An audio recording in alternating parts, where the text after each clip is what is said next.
Okay, so this is a really good lat stretch that you can do without needing any equipment. Your lats come down and then they attach down on your rib cage, and then they also come and attach kind of to the front of your shoulder. But because it crosses so many areas, it can affect a lot of different areas of your body, and it can also interact with a lot of different muscle groups. And so it's important that your lats have good mobility. They also are a big flat muscle, and so it has a tendency to develop adhesive tissue and to get really stiff and tight. So because of all of those reasons, we want to make sure we keep them nice and mobile so they don't create more problems.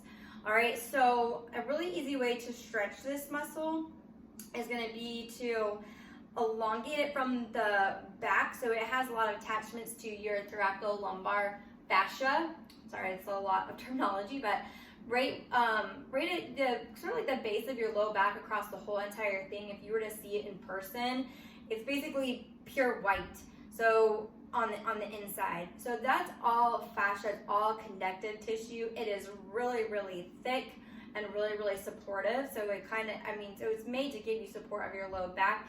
But those lats come in, they intertwine with that. So you want to make sure that when you're stretching the lat, that you're also kind of stretching that thoracolumbar tissue, and then that way the whole aspect of the muscle gets stretched and mobilized.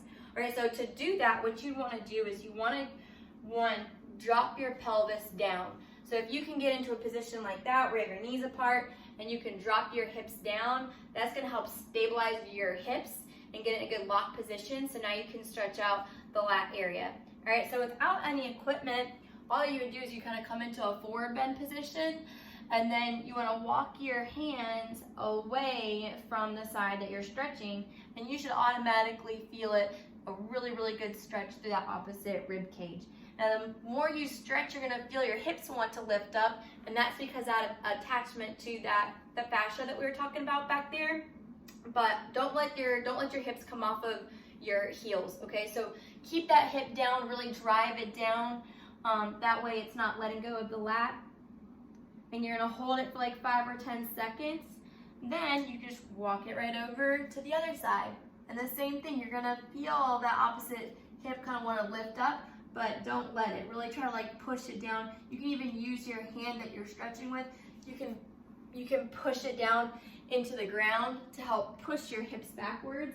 And then once you get that hip back on the heel, go ahead and re-stretch it again. Okay?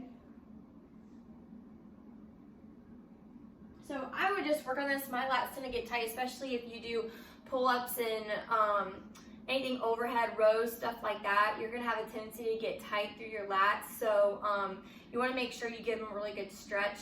And so I would really work on this for, if you're gonna work on both sides, at least take 2 minutes to get both sides worked out really good, okay? So if you start off on your right side, go to your left side, the second time that you go to that right side again, it should feel loosened up a little bit.